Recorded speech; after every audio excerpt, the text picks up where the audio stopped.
Hey, Steve Shenbaum here, and this is Laugh With, and today we are laughing with Kevin Chapman. Before I jump in with Kevin, I want to give you a little backstory on Kevin. I've known Kevin about 4 years. He's the Associate Superintendent for School District Manatee County. Talk about a collaboration that we have that Kevin actually helped initiate for School District Manatee County.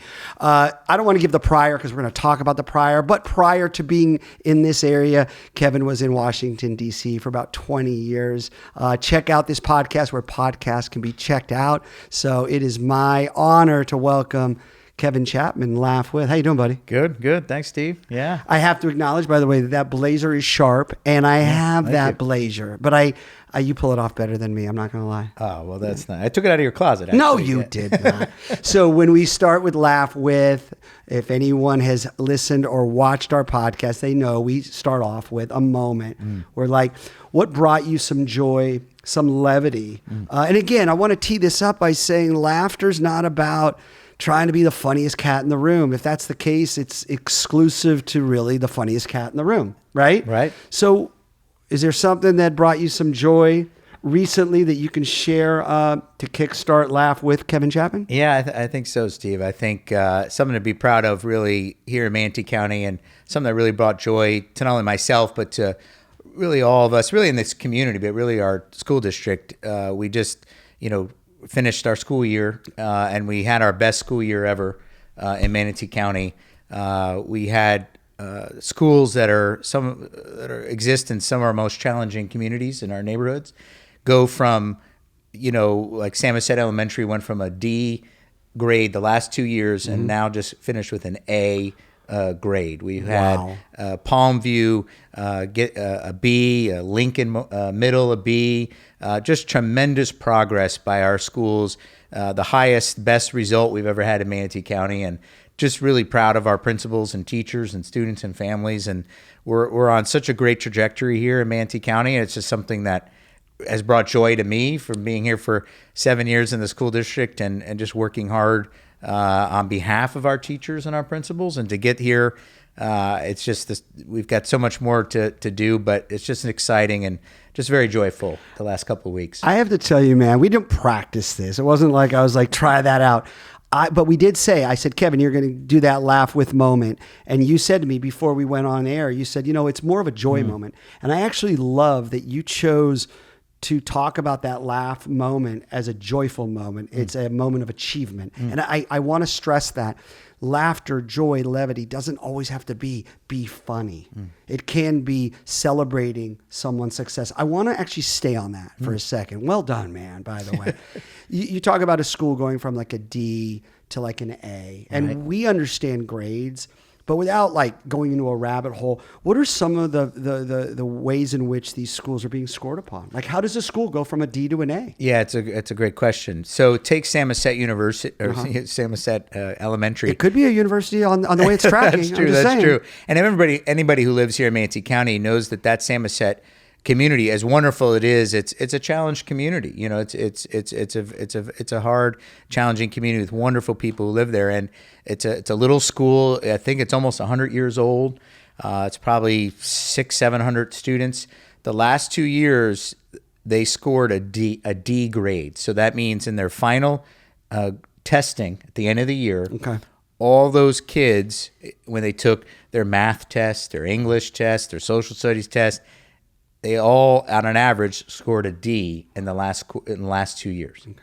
So now, in one school year, to go from a D to an A for all those kids is really unheard of. It's tremendous progress. I mean, you're taking kids who, many of which there at Samoset speak 2 languages. They're learning English for the first time, and for them to get an A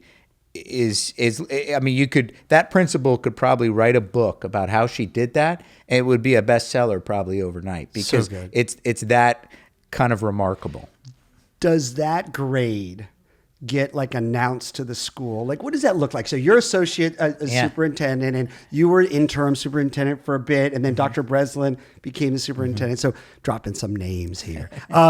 But I also want to acknowledge that we go back a few years. Does that, like, what does Dr. Breslin, does Omar, does someone go to the school and be like, hey, just like when you like announce a state championship football, like win. What about that? To me, what you just talked about, that's even more significant. How does that get announced to the team? Well, that's a great point, Steve.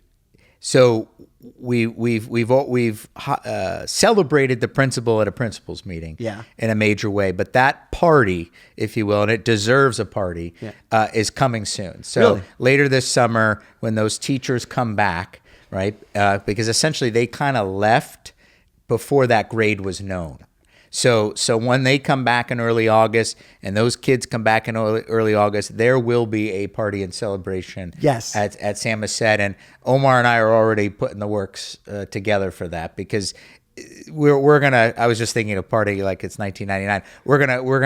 We're gonna blow it off, and so many community partners and friends and organizations poured their heart and soul into that school from an external standpoint, that all of them are going to be there as well, and just so excited. There's a group of senior citizens that call themselves the student attendance group, and a bunch of retired women, and they raise money and they go out and they buy essential needs for kids, like toiletries, feminine products, things that these kids are really showing up to school without, deodorant, sometimes even socks or underwear. And they have poured so much of their heart and soul and resources into that school this past year. And I just told them the other day that the school went from a D to an A.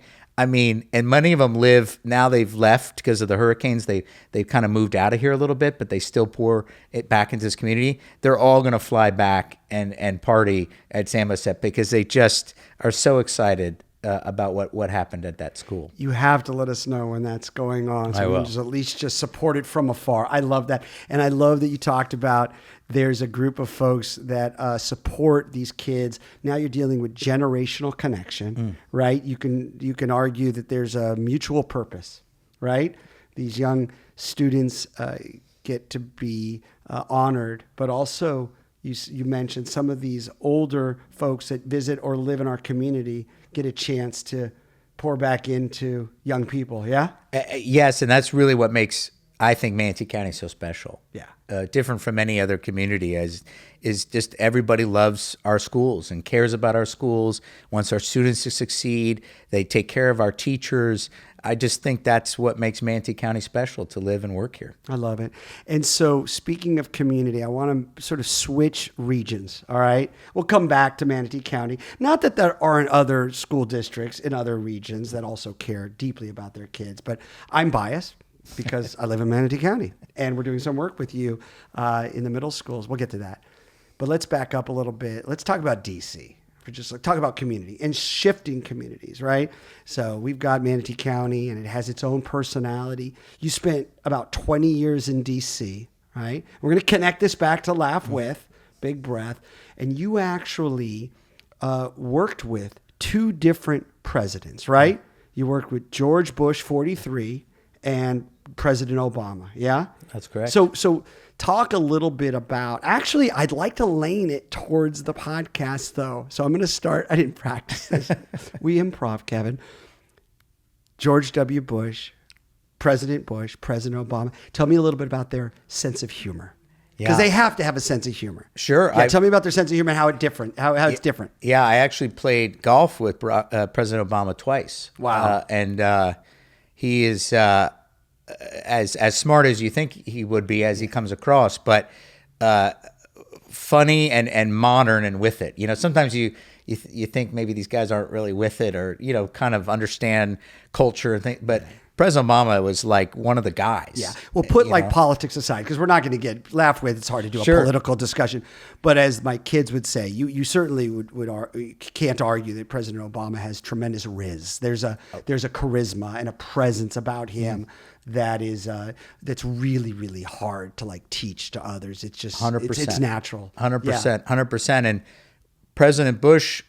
So when I became an appointee in the administration, it was very early on. He got elected in 2000, but he really didn't come into power right until January of 2001. Okay. And so by the time all the appointees come in, it's April, May of 2001, and then very quickly there was 9/11 in September. So really, those first couple of years were obviously very serious years. So it was hard to find times when President Bush was having some levity, because it was such a, as we all remember, those years of after 9/11. But So you were an appointee, Kevin. What was your role?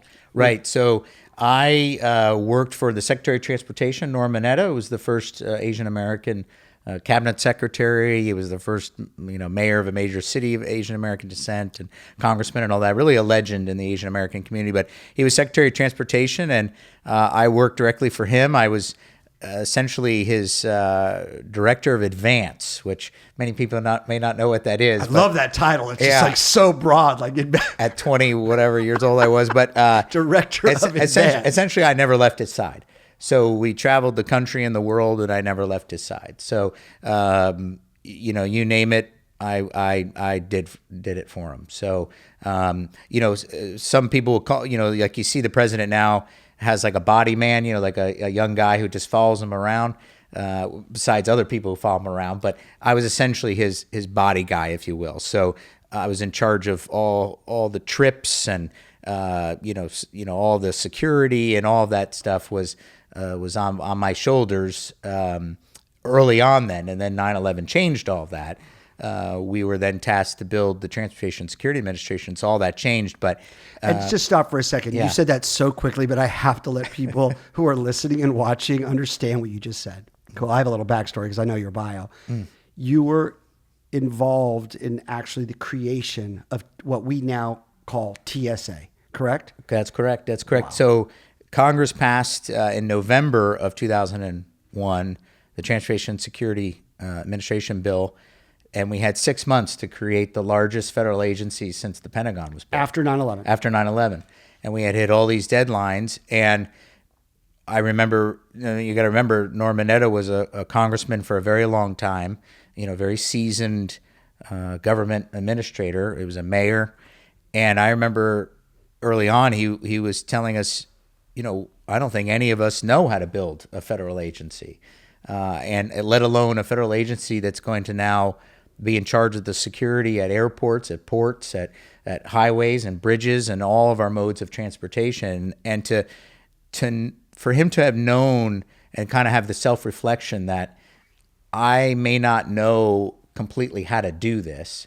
And then there's a story of then how he went about building the team, the task force that then successfully built TSA, which if you think about it, we haven't, knock on wood, we haven't had a terrorist incident like that since TSA was built. So very successful. It's wild. And I want to talk a little bit about sort of the creativity, innovation. When you were in these meetings, you're pretty young then, right? You're in your 20s. Very young, 24 or something. You're sitting in these meetings. Are you saying to yourself like, wow, I'm in the midst of, I'm in the room. I'm in the room having a conversation about what you could argue is something anyone who travels experiences. Was that hitting you at the time, or were you just in advance mode? See how I called back that? Yeah, title? I like that. Advance, I like that. I think a little bit of both, Steve. I think that's a great question. I think a little bit of both. In my office now, I have a photo of the president signing that piece of legislation at Ronald Reagan National Airport, and I have him and Secretary Mineta both signing it to me because I helped build that event. And did you get that? You and the staff within a 6-month window? Did the TSA? It did. Yeah, we hit all the mandates, and I went to the FAA. There's tail numbers on airplanes. Yeah, and the FAA has tail numbers 1 through 100 because there's 100 FAA aircraft. So at the FAA, there's a plane. It's a Gulfstream 4 painted like Air Force One. That's the tail number is N1. So we took N1 around the country and swore in the first group of TSA agents at every major airport in the country, no matter what time of the day it was, because it was important to Secretary Mineta to swear these men and women in, knowing that their job was now to protect America. Wow. I'm staying on this topic, but I'm going to have a little levity. Cool? Yeah, I love it. I'm putting you on the spot here, bro. Favorite airport? I did not prep this. Katie, we may have to edit this out because it's got spicy. I'll give you two. I knew you were. Off the I bat, knew you were going off to the top of my head. Yeah. Las Vegas, only because the Strip is right there. I mean, you could walk to a casino. It's true, from actually. Las Vegas. If you're a Vegas fan, you fly into McCarran, and it's like 3 miles away. Okay, fair. And then I'll give you the second one. San Francisco. SFO. I love landing in there and taking off, and I just love San Francisco. Yeah, that's good. So you're connecting it to the love of the city. Yeah. SFO, I think there's water, right? When you Right there? Yeah, you think there's no airport. If Yeah. you look to the left or right, you're like, oh, I'm over water, I'm over water, I'm over water. I just landed. It's very true. Yeah. It's a little scary, and it could be windy, as we know in San Francisco. Yeah. So it's a fun landing and takeoff, and the mountains are right there too. So, and you could, in the way sometimes when you approach, you could be over the Pacific Ocean too. So you get that little of Half Moon Bay or in some of those cities out there. It's kind of neat. I want you to know you handled that controversial question really well, like a diplomat, if you will. Yeah. All right. So back to when you travel. I know you probably don't travel as much, obviously, as you did when you were working for the senator and helping build TSA. And I'm not trying to be a smart aleck here. When you go through TSA, like, do you ever think like, I know what's going on here? Well, that, and I've had those moments where, like, you know, when you get pulled aside, you know, and they're going through your luggage, and you're thinking to yourself, you have to bite your tongue because you want to say I helped kind of invent this, you know, and because you know there's nothing in your luggage, but you've got to understand this is part of the process, whether they randomly took you aside or for whatever reason, and you just got to know that's the process, and it's worked. And Secretary Mineta always had a goal from the beginning. He said his goal was always to get you from security to your gate in 10 minutes. And we know that first couple of months, it still took a long time, but eventually, I mean, look at it now. You could pretty much go in and out of there 5-10 minutes. You're to your gate. So very successful. So in your time in DC, 20 years, you know, let's go back to this idea of levity, joy, laughter, and how that can be sort of a gateway to navigate through some tense scenarios. Where did you see humor play out? Because it's such a relational. Hollywood and DC are both like relational. And what I mean by that, it could be good, and it also can be really kind of scary because there's a lot of transaction going on. Where did you see humor and joy and levity show up positively in your time up there? Yeah, it's, I would, as I'm reflecting on your question, you know, the Kennedy Center was a place where a lot of that happened, and especially the president of the United States has a box there, right in the second, you know, the first floor or whatever, the first mezzanine, and it's right in the center, has the seal on it, and in the suite it's got a full bar, it's got the White House M&Ms and all the little White House things that like you want to put in your pocket, you know, cups and things, pens and things, but there were so many, and there still is, right? These wonderful, you know, the Mark Twain, you know, humor prize every year, the great plays and symphonies and operas that go on there. You know, that's a place where Washington comes together to really find laughter, to find joy, to hear music and plays. And so that, I would say that's one place. I would say the other is in the basements of Congress. So there's, as I think many know, there's these underground passageways that connect the Senate to the Capitol and the House buildings to the Capitol, and that's where you find, you know, as a young man, as a young Senate staffer, you would, you know, pass the hall and, you know, there's Ted Kennedy, right, or Orrin Hatch, or Alphonse D'Amato, or Bob Graham here from Florida, or Phil Graham, you know, some of these greats, Barbara Boxer from California, you know, and you would just be like, you know, you would just have that reaction. Did you ever stop them? Because, you know, we spent a little time in D.C. as well, nowhere near your time, but Game On had a nice contract. We partnered with Franklin Covey, and we did a workplace rights and civility session all summer in 2019 for Congress. The results are still pending. Hold your applause. Workplace rights and civility for Congress. Did you ever stop any of these folks and have a cool exchange, interaction, or a moment you're like, oh, I'll never forget? Well, with a few who somewhat knew me Yeah. only because of my relationship with the senator I was working for Chuck Hagel in Nebraska. So he had some very good friends. John McCain was one of his best buddies. Wow. Joe Biden was one of his best buddies, and so they're known for their humor and their levity, and they'd stop you, and usually it was related back to Senator Hagel. You know, they'd say, "Oh, where's Chuck today?" You know, or you know, and so that was a lot of fun. Sometimes they would bust into Senator Hagel's office by surprise. You know, he may be meeting with some Nebraskans or a minister or some sort, and they would just bust right in and start making fun of each other. And it reminds you that they're human. I mean, it sounds so like obvious, but like, yeah, you're dealing with folks that are human. They're flawed. They're imperfect and messy, just like all of us. Anyone surprise you? Like, was there? And I'm not saying this in a surprise, like in a negative way. Like someone that like maybe their public persona is one way, and then all of a sudden lights are off, and you're like, you know what? The person was like really affable and really different than maybe the persona that you see on one of the news networks. Sure.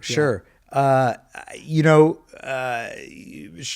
Strom Thurmond was known for his humor. I know he's known for other things, but his humor was always there. Some of the older senators, Senator Byrd of West Virginia, they were so very when you see them on the Senate floor, but again, in the basements or behind the walls, they were very funny, light, very pleasant to especially young staffers, where they could have just pushed me along the way. But isn't that interesting from a relationship standpoint, especially when let's say you're in your 20s, you're a staffer, you're dealing with power dynamics. I always remind people that those moments where some of these legendary power figures, they may never remember the moment they engaged with you, but at 20, you'll never forget it. Yeah, it's a good point. I was just thinking of, you would see almost every day at lunch, Justice Thomas, at the Dirks' Senate Office Building cafeteria, having lunch, and literally just sitting there having lunch, the same lunch I'd be having, some turkey sandwich or mac and cheese. And there's this Supreme Court justice, sitting there enjoying lunch. And you did. You'd pinch yourself all the time, but it became such commonplace that you just went on and, got your, every morning I'd get a cheese Danish and a Mountain Dew because I'd have to beat the blue shirts. I called them the blue shirts, but these were the maintenance guys, and God bless them for keeping the Senate and the Congress running. But if you didn't get your Danish by 7 a.m., they're gone. And then they would give you that look when you got a Danish, like, why are you getting my Danish? It becomes a competition of the Danish. There was only a few Danish. And I always thought to myself, why don't they make more Danish? I love that we're talking now leadership. What's your gateway to success, Kevin? Cheese, Danish, and Mountain Dew. And Mountain Dew, because you had to keep going. Because you can afford that metabolism wise. I'm speaking for myself 100%. When you're in your 20s, right? 100%. And it's an affordable. Well, and every morning I'd have to drive Senator Hagel in to work. So I'd be at his house at 5:30 in the morning. And that commute, first of all, you're driving his kind of expensive car. Totally. You're in traffic, bumper to bumper traffic. And, he's there reading the New York Times, in the passenger seat. And you're just, you're really gripping onto that because you're trying not to get in an accident. Yeah, you got precious cargo. You got a car that you wouldn't normally drive in your Sometimes 20s. He's not having a good day, right? So he's on the phone, maybe, giving it to somebody, and you're trying to drive. So, of course, as soon as you get to the Senate, I mean, you need a Mountain Dew and a Danish because it's practically noon by the, you're thinking it's noon because you felt like you spent 5 hours in that car. You've dealt with more tension and challenge, and it's like 7 a.m. It's only 7 a.m. People are just getting up, and you're like, I've already dealt with 5 national crises. Yeah, I thought my name was Jesus Christ because of how many times while I was driving he'd go, Jesus Christ, Kevin, and I thought that was my name because he just was it was but I had to realize as a young man that I was earning his trust because he trusted me not only to never tell the stories that were, being told in the car. I mean, he was calling presidents and foreign leaders, but the amount of stress he was carrying, right? And and maybe he needed to get it out, now rightly or wrongly, for me, because I didn't go through the yellow light, or I stopped fully at the stop sign, or whatever it was. But I realized after a while that I needed to let him, even though that was, he's putting it on me, but that amount of stress he needed to get out. I actually appreciate you said that. It's funny. I actually looked over at Katie, because, I'm not a fan of, and I'm not saying you are, using the Lord's name in vain, but the reality, the truth of it is, you're dealing, I said this earlier, with people that are flawed, all of us, and you're dealing with people under stress, and they're trying to navigate through their own imperfect life, and good on you for sitting there as a 20-year-old going, okay, this is part of the process, and it's not perfect, right? None of these folks are living, just like all of us, in perfection. One thing I felt when I was up there, and I taught up there for about 6 weeks in 2019, but I noticed, people across, it doesn't matter, Republican, Democrat, left, right, blue, red, they were tired. Fair? It is. They're tired. It is. And that's why it's kind of a young person town. Yes. And there's so many colleges there that feed Capitol Hill. Yeah. And you kind of age out. That's what happened to me. You can't do it anymore. And most of the time too, you get married, you have kids, and so you just can't handle the hours and the stress. And so that's why Capitol Hill is always going to be a young person's job workplace. Agree. I always go back to these experiences. Say, what was a unifier? With some common denominators. Yeah, and the pace. The pace is not for everybody. And like you said, there's a window where you kind of phase out.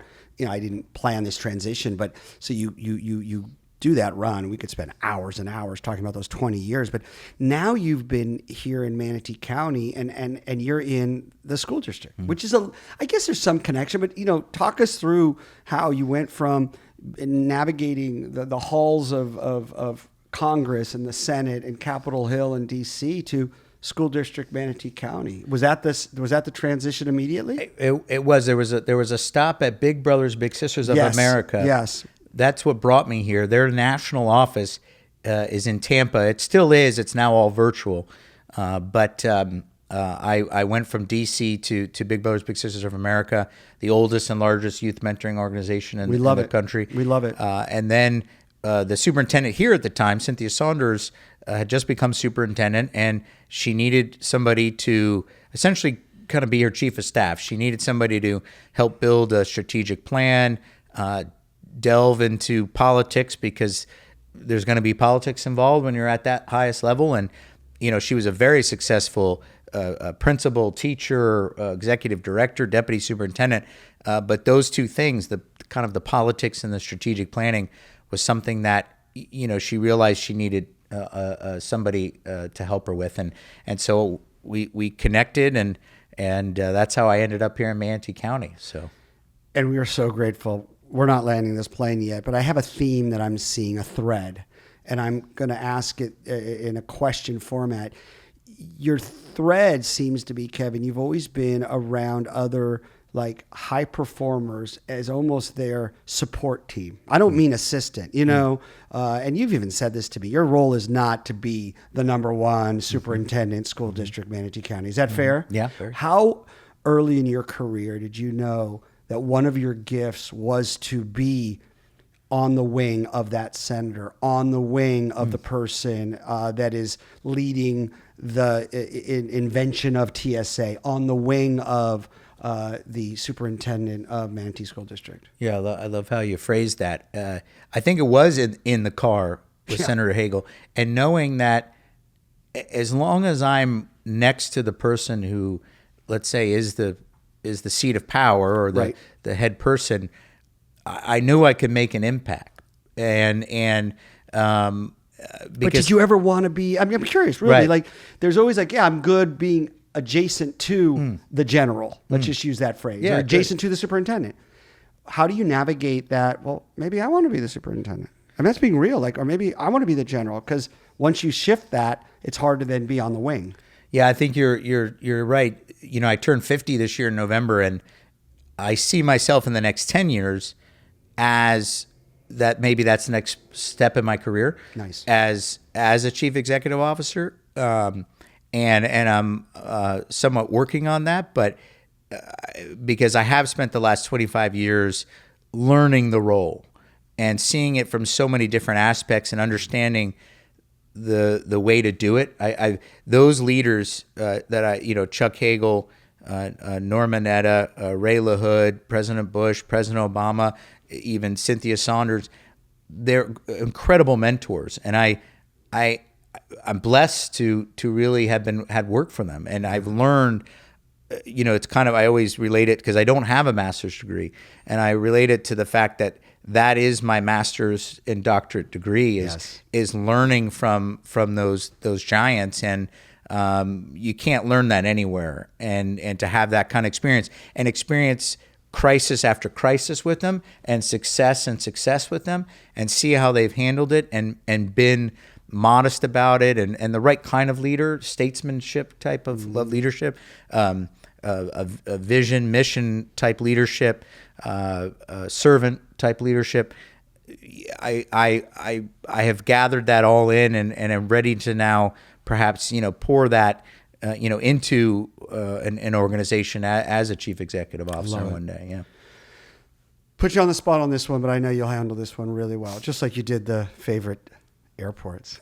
You talked about all these different leaders that you've been adjacent to. I love that you're acknowledging, the next season you might step into that main role. But I think the way you said it, though, you can't be in the adjacent role and be thinking I want main role at the same time. It's almost like a conflict of interest. But I appreciate your master's degree metaphorically, PhD degree metaphorically, being adjacent. What are some common denominators that you found having navigated and been in the presence, been in the room, been in the car with everyone from Senator Hagel to superintendents of school to these sort of elite leaders that you've been had the fortune to be around? Is there a 1, 2, or 3 common themes that you saw? Because I'm sure they're all different.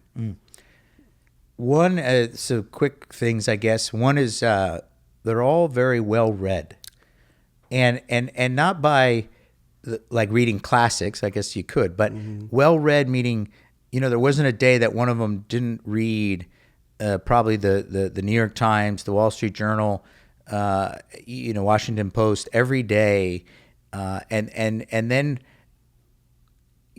ask questions. So they would bring in so say like Senator Hagel was probably the only Republican who was out there who was against the Iraq War.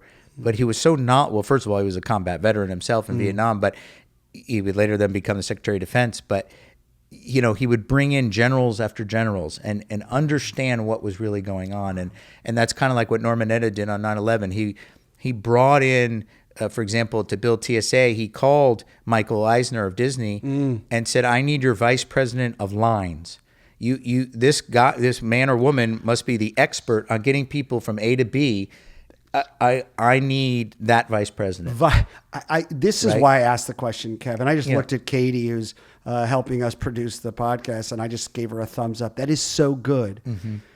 Listen, we could talk politics and ends up in division all day long, and chaos loves division. And I know you're not rhythmed with chaos. I certainly am not.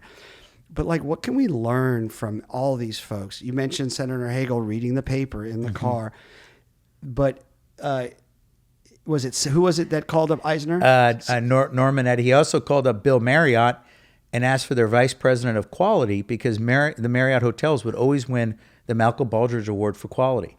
And he said, I need a system where every checkpoint at every airport is the same and it has the same amount of quality.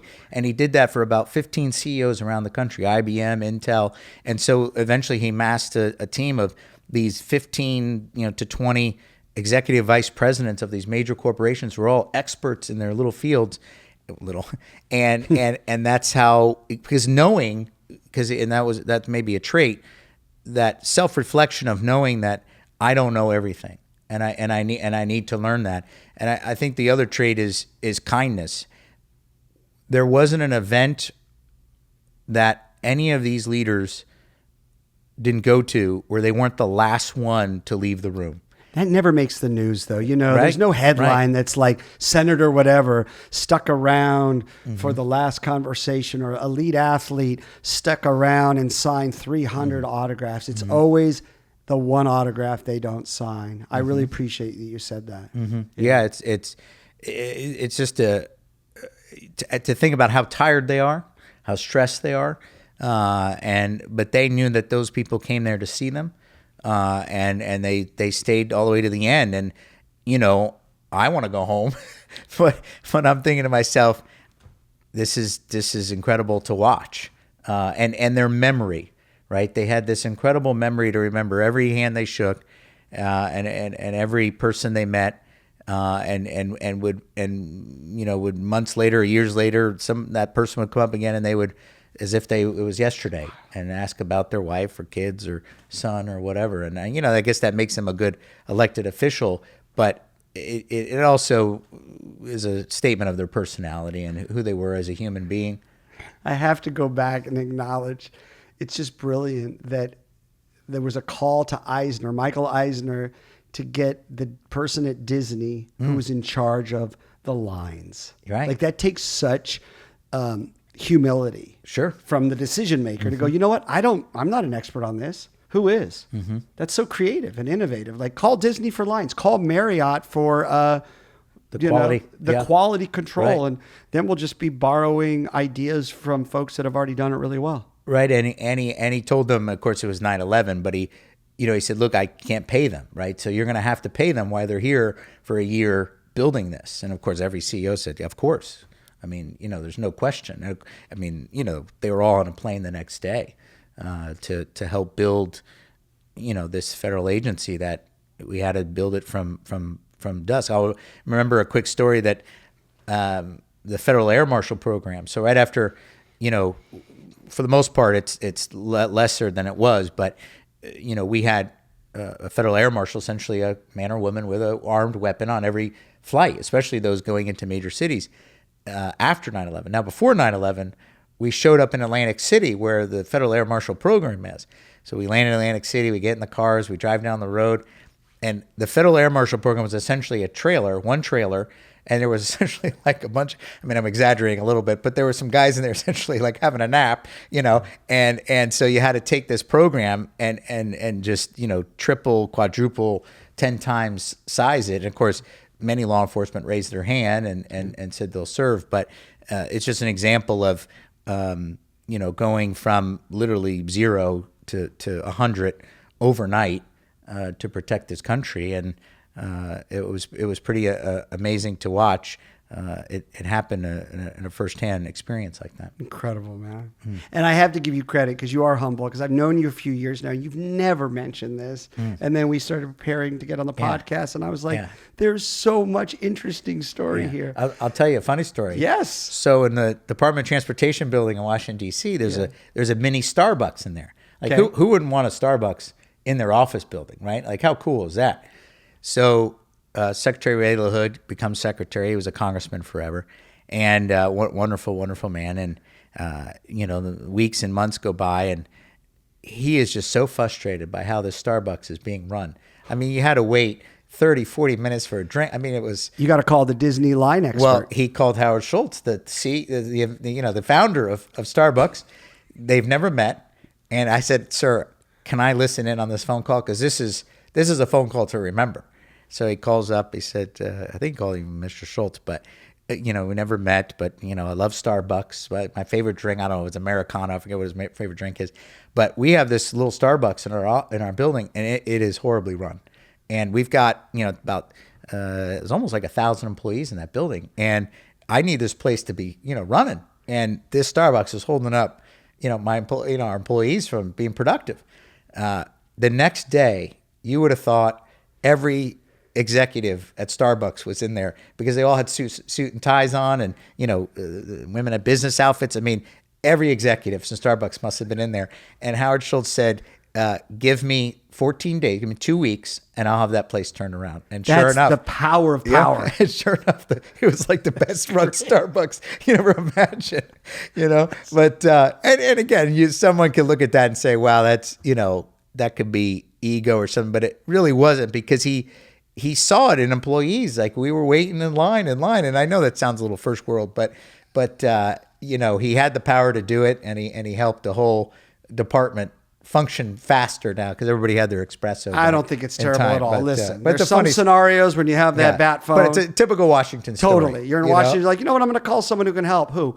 The person who owns Starbucks. Sure. He's a billionaire, and his name is Howard Schultz, and he's going to I used to do that all the time. I would be on airplanes with either the Secretary of Transportation or the Senator, and I would call our FAA, either the TRACON or the tower, and be like, what is going on? Why are we stuck on the runway? And they'd be like, well, we didn't know the secretary's. I was like, yeah, he's on this plane. We got to get the next thing you know, the captain would come on. And it sounds like I'm exaggerating, but I'm not. The next time that a captain would come on and be like, well, we were 16th in line, and now we're first in line to take off. So I don't know what happened, but Kevin, you're living out people's dream, because us normals are sitting on the tarmac for 3 hours, and all you're thinking about is, I wish I just had a phone. I could just call like the FAA person and be like, hey, get us in the front of the line. Well, I can't do that anymore. No, so it's, but during that moment, during that time, it was because you could see the boss, checking his phone and his watch, and he'd be like, well, I could make a call here and probably make some things happen. Kevin, make the call.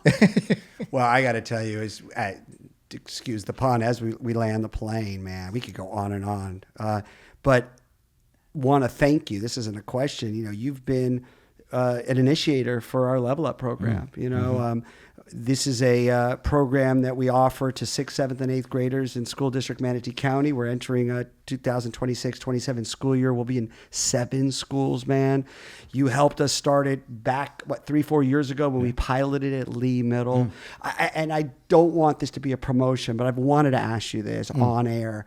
When you first heard about Level Up, is 6th, 7th, and 8th grade program that we're offering that addresses and satisfies some state mandates. What intrigued you about it? And I'm not looking for a promotion. I'm actually curious, like as the one of the leaders of Game On, what stood out to you? Was it the age that we were going after? Was it we were trying to implement it with the teachers in those schools? Was it the way in which we taught? I'm always curious because you became a huge ally early. Yeah, I'm glad you asked that. I think it is those things like those middle school age groups, the curriculum you've created called Level Up. But I think also it's just you and your team. I mean, you can sense the fact that you all live here and care about this community, that you really, and you've told me, you've said, look, I can do this anywhere. I could start this anywhere. But I want to start it here and pilot it here in Manatee County because this is my home. And I just, the belief and seeing that you all are going to pour your heart into this, it was a no-brainer. And then just to see the kids' reaction to it, it's, there was an article the other day that Jamie Dimon, who runs JP Morgan Chase, wrote. And he talked about how he's constantly telling his team to not always do what we used to do. He was using more colorful language. Sure. And he was talking about the bureaucracy and to not be bureaucrats. And I happened to work in Washington, like when you think about it, for people who weren't your typical DC bureaucrats. Chuck Hagel broke the Republican Party rank on the Iraq War. Norman Mineta was the first Asian American, and then did what he did on 9/11 and landed all the planes. You had George W. Bush, remember, standing up on that pile and saying that the world's going to hear us soon. You had Barack Obama, the first African American president, and so I guess that's part of me is that John Lewis kind of you can kind of break the law or change things in a good, even though you're doing something that's against the grain, but you're doing it for a good cause and it's right. And so I've and that's kind of what Jamie Dimon was talking about telling his people, just to think different and to not give that bureaucratic answer.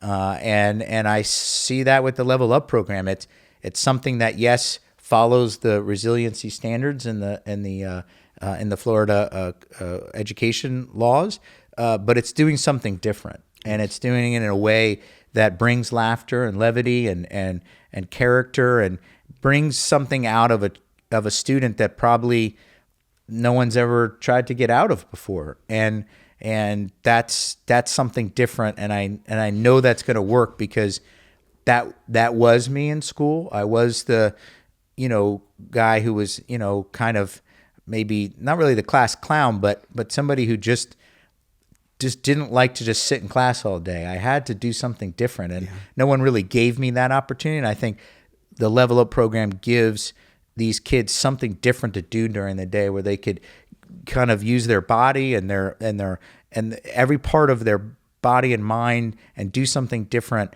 and still be part of the education of the education system and of their education. I think that's a no-brainer. Thank you, bro. That means so much to me. I'm smiling. Yeah, the engagement for me was similar. When I was middle school, you may have misdiagnosed me as sort of ADD, but really I was just high energy and I got bored easily. And I have to give credit where credit's due, because you talk about the team, but we've got Chris Friday on the team who's helping drive our curriculum, and Aaron Watson on our team who is helping lead this entire initiative. And I appreciate, and you can't fake this, with both Aaron and me and Chris, we all three of us, no coincidence, have middle schoolers right now. And I think that that's something that is a season that we won't always be in, obviously. But the fact that, and Aaron's oldest and my oldest and my youngest are all in middle school or rising freshmen right now. So we're kind of living it. And we're in it. And we're doing it imperfectly, but I appreciate what you just said, bro. Yeah, because most families, that's a scary time a little bit when their child's leaving elementary school, and the kind of the hugging and the coddling and the in elementary school. And now you're going to middle school, right? And now there's 6-7 periods in the day. There could be 1,500, 2,000 kids. I'll be really direct. It is a scary place. It was the hardest transition for my oldest one. She's doing great. She's a rising freshman, but when she moved into 6th grade, it was a tough dynamic for across the board. And I appreciate the challenge, we all do, of 6th, 7th, and 8th grade right here in Manatee County, because I don't always think that's an audience that is like the first thought, like, oh, let's pour into the junior and senior in high school. And there's nothing wrong with that. You saw that at Boys and Girls Club. But you're also getting a 16 and 17-year-old. So they're in a different season of their life. And you could argue that maybe some of that teaching could have been done early on. And I have to give teachers credit, before we land the plane, because they're working so hard, and they're challenged in so many ways. 6 classes a day, unbelievable, 5 days a week. So just thank you for the opportunity for us to get this program into the school district of Manatee County. You've been a huge pioneer for it. And you really, you said it, but I'm going to have you consolidate as we land the plane. Go back to, I have to acknowledge the Danish and the Mountain Dew. That's not even a question. I just thought I'd throw that out. But what is that Danish Mountain Dew now? And I don't even mean this literally, like maybe even metaphorically or literally, Kevin, you now here as a leader, what is that go-to thing that is consistent, that you can sustain on the daily? And I'm assuming it's not a Danish and a Mountain Dew daily anymore. You can pull that off in your 20s. What is that? What's your go-to to make sure you can navigate through all the decisions you have to make every day as a leader? Yeah, I love how you put that together. I would say I get into work between 5:30 and 6 every morning. And I happen to live in St. Petersburg. My wife and I are planning to move here soon, but that drive over the bridge, and then getting into work, but that from 5:30 to about 8 when there's nobody in the office, I'm a kind of a morning person, so I don't drink coffee or anything. I'm kind of naturally caffeinated in the morning. So that time is my time to think and prepare. And I don't like to send texts or emails, obviously, because then everybody's going to feel like they have to answer them. So it's my time to plan and write and read and prepare for the day. So that's my Danish and Mountain Dew. And it really relates to that, right? Because I started my career at 5:30 in the morning at the senator's house, and I had to be on. I had to be in a suit and tie and a jacket in that front seat. I would have gone to the convenience store to buy the 3 newspapers, and there I was, 5:30 every morning at his house, waiting to see what would happen that day. And I had to be on, and probably last till about 10 or 11 that night, and then come home. I was living with a couple of my buddies, and just knowing what that day was like, right? And knowing that the Senate just voted on a bunch of stuff or something just happened, and trying to decompress and then get back at that the same day has prepared me to help run this wonderful school district. Man, I appreciate you so much, brother. And you had to improv along the way, right? I'm serious. I think so. Not improv like game on improvs in our exercises and our curriculum, but improv in like, let's see what's going to happen today. Cool. Well, Kevin, thank you, brother. Thanks for telling the story that I didn't know. Thanks for what you've done for Game On to continue to allow us to have incredible opportunities here in Manatee County and beyond. Yeah, it thanks, really, Steve. really means a lot. So that is Laugh with Kevin Chapman. You can check out our podcast where podcasts can be checked out at the links up there and over there and down there. And we appreciate you observing our podcast and listening in. And again, Kevin, thanks so much for taking the time to chop it up with us. That's Laugh With. Until next time, game on.